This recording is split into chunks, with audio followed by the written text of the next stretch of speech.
এই আঁচনিটো আজিৰ পৰা আমি আনুষ্ঠানিকভাৱে আৰম্ভ কৰিব খুজিছো। যেহেতু বহুখিনি নিবনুৱা যুৱক যুৱতী এই আঁচনিটোৰ কাৰণে অপেক্ষা কৰি আছে, সেইকাৰণে মই ভাষণ দিয়াৰ পৰিৱৰ্তে আঁচনিটো অকণমান বুজাই দিব খুজিছো, যাতে সকলোৱে ইয়াত সহযোগিতা আৰু আবেদন কৰিব পাৰে। এই আঁচনিটো আমি দুটা দিশত বিভক্ত কৰিছো। এটা হ'ল যে অসমত বহুতো যুৱক যুৱতী আছে যিসকলে অভিযান্ত্ৰিক প্ৰতিষ্ঠান বা অভিযান্ত্ৰিক কলেজৰ পৰা ডিগ্ৰী লাভ কৰিছে, যাক আমি বেচেলৰ ইন ইঞ্জিনিয়াৰিং বুলি কম। তাৰপিছত আমাৰ এগ্ৰিকালচাৰ কলেজৰ পৰা তেওঁলোক এগ্ৰিকালচাৰ গ্ৰেজুৱেশ্যন লৈছে, ভেটেনাৰী কলেজৰ পৰা তেওঁলোকে ভেটেনাৰী গ্ৰেজুৱেটছ হৈছে, বা তেওঁলোকে ফিচাৰী কলেজৰ পৰা ফিচাৰী গ্ৰেজুৱেশ্যন লৈছে। এই ধৰণে যিখিনি আমাৰ ছাত্ৰ ছাত্ৰী আছে, যিসকলে বহুতে ডেণ্টেল কলেজৰ পৰা পাছ কৰি ডক্টৰ হৈছে, নিজে কিবা এটা কৰিব খোজে, বহুত MBBS ডক্টৰ আছে, তেওঁলোকে নিজাকৈ কিবা কৰিব খোজে। এই ধৰণৰ যিখিনি প্ৰফেশ্যনেল ডিগ্ৰী একুৱায়াৰ কৰিছে, তেখেতসকলক আমি এটা কেটেগৰী কৰিছো, আৰু সেইটো কেটেগৰীত আমি 5 লাখ টকা এজন ল'ৰাক বা এজন যুৱতীক বা যুৱকক আমি দিয়াৰ বাবে সিদ্ধান্ত গ্ৰহণ কৰিছো। এই 5 লাখ টকা দুটা কিস্তিত দিয়া হ'ব। প্ৰথমতে 2.5 লাখ টকা দিয়া হ'ব, আৰু এবছৰৰ ভিতৰত তেওঁলোকৰ এই টকাটো খৰচ কি ধৰণে কৰিছে এটা থাৰ্ড পাৰ্টি এছেছমেণ্টৰ পিছত তেওঁলোকক বাকী 2.5 লাখ টকা দিয়া হ'ব। এই 5 লাখ টকাৰ 2.5 লাখ টকা চৰকাৰী সাবসিডি হ'ব, বাকী 2.5 লাখ টকা তেখেতসকলে চৰকাৰক ঘূৰাই দিব লাগিব। ঘূৰাই দিয়াৰ প্ৰক্ৰিয়াটো হ'ল যে 5 বছৰ তেওঁলোকে টকাটো আমাক ঘূৰাই দিব নালাগে। 5 বছৰ লক ইন পিৰিয়ড হ'ব, আৰু 5 বছৰত আমি তেওঁলোকৰ পৰা টকাটো উভতাই নলওঁ। 5 বছৰ পিছত তেখেতসকলে এটা মান্থলি ইনষ্টলমেণ্টত আমাক টকাখিনি ঘূৰাই দিব, আৰু আমি এটা এনেই ইনফৰ্মেলি এটা আমি হিচাপ কৰি চাইছিলো যে monthly instalment will be 5,000 rupees, কাৰণ আমি ইয়াত সুদ নলওঁ। অৰ্থাৎ সুদবিহীনভাৱে 2.5 লাখ টকা চৰকাৰৰ সাবসিডি হ'ল, আৰু 2.5 লাখ টকা চৰকাৰক ঘূৰাই দিব। তাকো বৰ্তমান নহয়, লোন লোৱাৰ দিনৰ পৰা 5 বছৰ পিছত, আৰু 5 বছৰ পিছত যেতিয়া ঘূৰাই দিব, মাহত 5,000 টকাকৈ ঘূৰাই দিব, আৰু তাত তেওঁলোকে 2.5 লাখ টকা ঘূৰাই দিলে হ'ল। চৰকাৰে কোনো তেখেতসকলৰ পৰা সুদ নলয়। তাৰমানে আমাৰ কাৰণে একেবাৰে ইজি হৈ গ'ল যে 5 লাখ টকা আমি দুটা ইনষ্টলমেণ্টত পাম। প্ৰথম দিনাখনে লোনটো অনুমোদন হোৱা দিনাখনে আমি 2.5 লাখ টকা বেংকৰ একাউণ্টলৈকে পঠাই দিম। 2.5 লাখ টকা থাকিব। এবছৰ পিছত, 6 মাহ পিছত তেওঁলোক যেতিয়াই ৰেডি হৈ যায় যে মই ইকুইপমেণ্টখিনি কিনিলো, মই বস্তুখিনি কিনিলো, পোৰ্টেলত তেওঁলোকে সেকেণ্ড ইনষ্টলমেণ্টটো ডিমাণ্ড কৰিব। আৰু when they raise a demand যে yes now I am ready for the second installment, আমাৰ মানুহে গৈ, আমি নাযাওঁ, হয়তো নেট ফি যাব পাৰে, ইণ্ডিয়ান ইনষ্টিটিউট অফ এণ্টাৰপ্ৰেনিয়ৰশ্বিপ যাব পাৰে, কোনোবা থাৰ্ড পাৰ্টি 2খন জিলাৰ ভিতৰত আমি এটাকৈ থাৰ্ড পাৰ্টি দিম। তেওঁলোকে গৈ প্ৰতিষ্ঠানটো চাব, আৰু চাই পেলাই যদি তেওঁলোকে সন্তুষ্ট হয়, তেতিয়াহ'লে বাকী 2.5 লাখ টকা একাউণ্টত জমা দিব। আৰু 1 লাখ যি আমি সংখ্যা ৰাখিছো, মাত্ৰ 5,000 ল'ৰাকহে আমি 5 লাখ টকা দিম। বাকি 95% অর্থাৎ total loan only 5% will be earmarked for category 1. Baki 95% will go to the category 2. Category 2 again ইয়াতে আমাৰ দুটা কোয়ালিফিকেশন আমি ৰাখিছো যদি ST SC OBC হয় তেওঁলোকে ক্লাস 10 লৈকে পঢ়িলে হ'ব if they are ST SC and OBC কিন্তু যদি জেনারেল ক্যাটেগরি হয় requirement will be metric pass.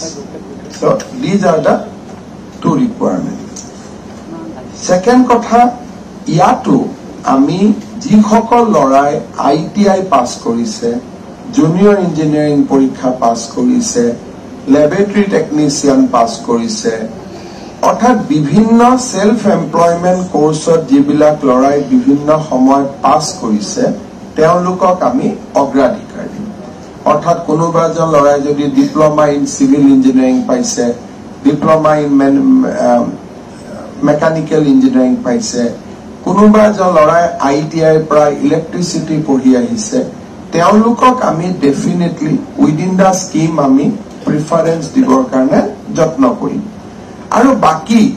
যি যুৱক যুৱতী সকলোৱে আবেদন কৰিব পাৰিব আমি সকলোকে সুবিধা দিম ইয়াতো আমি 2 লাখ টকা কৈ দিম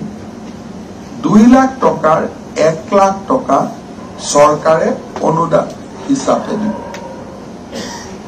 1 লাখ টকা 5 বছর পিছত প্রথম 5 বছর টকাটো ঘূৰাব নালাগে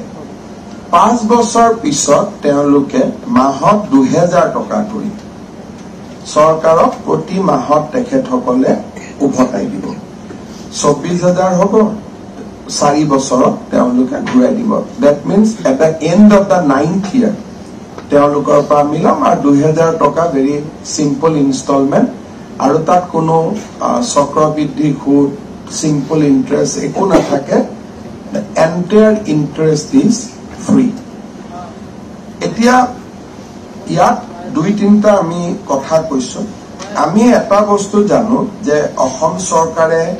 বিভিন্ন পৰ্যায়ত চৰকাৰী চাকৰি বৰ্তমান মুকলি কৰি দি আছে আৰু এই মাহৰ ভিতৰতে আমি বহুত হাজাৰ আৰু চৰকাৰী চাকৰি আমি মুকলি কৰি দিম আৰু প্ৰত্যেক বছৰে চৰকাৰী চাকৰি কম বেছি পৰিমাণে উলাই থাকিব till 2026 সেই কাৰণে 28 বছৰৰ তলৰ ল'ৰা ছোৱালীক এই আঁচনিত আমি বিবেচনা কৰিব খোজা নাই The applicant has to be attained age of 28 years and above. সাধাৰণ শ্ৰেণীৰ ছাত্ৰ ছাত্ৰীৰ কাৰণে 40 years লৈকে 28 to 40 years লৈকে আবেদন কৰিব পাৰিব কিন্তু ST SC OBC 43 বছৰলৈকে আবেদন কৰিব পাৰিব অৰ্থাৎ জেনাৰেল ষ্টুডেন্টৰ আবেদনৰ ৰেঞ্জটো হৈছে 28 to 40 আৰু যিসকল জেনাৰেল নহয় ST SC OBC they can apply up to 43 years but minimum age is same 28 years or তলত আমি কাকো আবেদন কৰিব একাৰণে খোজা নাই যে সেই সময়ত মানুহৰ জীৱনত দুটা সিদ্ধান্ত হৈ থাকে যে চৰকাৰী চাকৰি কৰিম নে ব্যৱসায় বাণিজ্য কৰিম আৰু যদি চৰকাৰী চাকৰি আমি কৰো পঢ়া শুনা কৰো এই টকাখিনিয়ে যেহেতু আজিকালি মেৰিটক বাদ দি আন চাকৰি নহয় এই টকাখিনি পাই মোবাইল লৈ বুলেট লৈ বাইক লৈ আমি আমাৰ নিৰ্দিষ্ট লক্ষ্যপথৰ পৰা আঁতৰি যোৱাৰ সম্ভাৱনা থাকে সেই কাৰণে আমি 28 বছৰৰ তলৰ ল'ৰা ছোৱালী এই আঁচনিত আমি লোৱা নাই কিন্তু যেতিয়াই প্ৰত্যেক বছৰত এই আবেদন খুলি থাকিব 28 বছৰৰ লৰাই আবেদন কৰাৰ সুযোগ পাই থাকিব 28 বছৰত ভৰি দিলে তেওঁলোকে আবেদন কৰিব পাৰিব যেতিয়া গম পাব যে নহয় মোৰ চৰকাৰী চাকৰি লাহে লাহে পোৱাৰ সম্ভাৱনা কমি আহিছে বা যেতিয়া আমাৰ মাইণ্ডত এটা মেচিউৰিটি হ'ব যে নহয় আমি চৰকাৰী চাকৰি নকৰো আমি সংস্থাপন বা সেলফ এমপ্লয়মেন্টৰ ব্যৱস্থা কৰিম সো আমি এই বস্তুটো বৰ্তমান বিলো 28 ইয়াৰ্ছত আমি এই আঁচনি অধীনত আমি ৰখা নাই জেনাৰেল ষ্টুডেণ্টৰ কাৰণে বা জেনাৰেল ইউথৰ কাৰণে ইট ইজ 40 ইয়াৰ্ছ আৰু non ST SC OBC non জেনাৰেলৰ কাৰণে ইট ইজ 43 ইয়াৰ্ছ ইয়াত কোনো সমষ্টি আৰু জিলা কোটা নাই আমি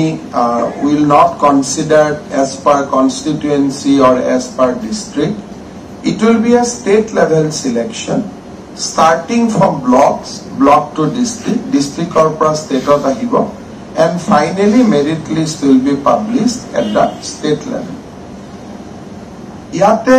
লৰা এজনে যেতিয়া সিলেকশন হ'ব তাৰ আগতে আমাৰ এপ্লিকেশন থাকিব আমি 150-200 DPR আমি এটা পোৰ্টেলত ৰাখিম CM Triple এৰ এটা পোৰ্টেল থাকিব যে 5 লাখত আমি কি কৰিব পাৰো 2 লাখত আমি কি কৰিব পাৰো 150-200 খন আঁচনি আমি আঁচনি বনাই আছো 150-200 আঁচনি পোর্টেলত থাকিব আৰু এটা বিজনেস প্ৰসেস প্ল্যান থাকিব তে আমি যদি সাপোজ আমি এখন সৰু ইলেক্ট্ৰিসিটিৰ দোকান খুলিলো এই দোকানখনত কি কি ইকুইপমেন্ট লাগিব কেনেকুৱা ইকুইপমেন্ট লাগিব আমাৰ মান্থলি ইলেক্ট্ৰিসিটি কষ্ট কিমান আহিব ঘৰ ভাড়া কিমান আহিব এটা বিজনেস প্ল্যান এটা আমি বনাই দিম সো দ্যাট লৰাজনে এটা নিৰ্দিষ্ট কোৰ্স এটা সিলেক্ট কৰাত সুবিধা হয় গতিকে আমি আমাৰ যেটো পোৰ্টেল থাকিব পোৰ্টেলত আমি বিভিন্ন আঁচনিৰ বিষয়ে আমি তাত কথা পাতিম বাট এইটো নহয় যে আমি কোৱা আঁচনিখনে লব তাৰ ওপৰতো যদি তেওঁলোকে কিবা কৰিব পাৰে ডেফিনেটলি কৰিব পাৰিব তেওঁলোকে নিৰ্দিষ্ট যিটোৱে কাম কৰিব খোজে তাতে টিক মাৰিব fishery horticulture grocery shops auto rickshaw buses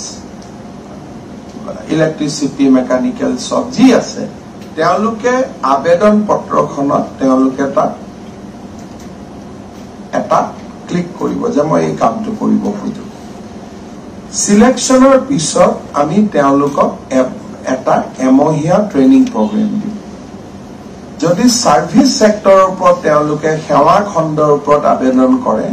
then the training will be management training যে টকা কেনেকে কৰিব লাগে বেংকত কি ৰাখিব লাগে এই টকাখিনি লৈ আকো মুদ্ৰা লোনো আমি লব পাৰো কাৰণ এই টকাটো যেটো বেংকৰ লগত লিংক নহয় this is outside banking norms গতিকে এই টকাখিনিক আমাৰ ডাবল কৰাৰ উপায় কি কি আছে যে 2 লাখ টকাটো ইয়াৰ পৰা পালো and we can take a mudra loan of 2 lakhs so you can become 4 lakhs বা আন PME PGP খাদি বোৰ্ডৰ বিভিন্ন আঁচনি আছে সো এনেকে আমি লৰাজনক বা ছোৱালী গৰাকী 2 লাখ টকাটো কেনেকে আমি আৰু বঢ়াব পাৰি থ্ৰু দা বেংকিং চেনেল এইবিলাকৰ বিষয়ে আমি ট্ৰেইনিং দিম একাউন্টেন্সি ট্ৰেইনিং দিম অকমান ট্ৰেইনিং দিম if the training is within the state of Assam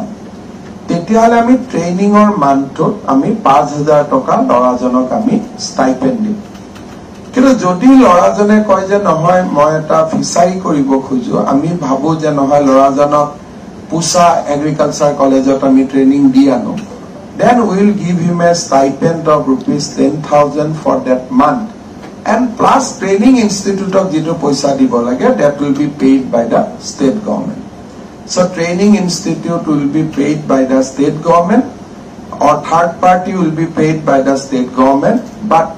students বা youth jone যেহেতু এমা ট্ৰেইনিং ত নিজৰ সময় দিব so they will be entitled for rupees 10,000 if it is within the state of Assam it is 5,000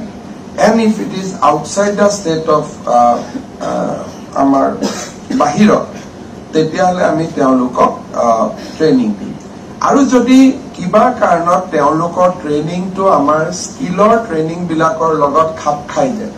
এটা আমি বহুত skill base training দি আছো গতিকে তেওঁলোকৰ যদি ট্ৰেইনিংটো স্কিলৰ মডিউলৰ ওপৰত হৈ যায় then they will give a additional certificate on skill also যদি সেই মডিউলৰ লগত খাপ খাই যায় ইয়াৰ পিছত আমি প্ৰথম বছৰ আমি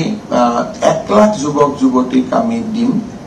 আৰু দ্বিতীয় বা তৃতীয় বছৰত আমি আৰু 1 লাখ যুৱক যুৱতীক এই স্কিমখনৰ অধীনত আনিম। So within 3 years till 2026 April, our target audience will be 2 lakhs. But as of now, আমি 1 লাখ যুৱকক আমি দিম। আমি এমপ্লয়মেন্ট এক্সচেঞ্জত চাইছো যে 28 years to 42 years range we have 6 lakhs unemployed youth.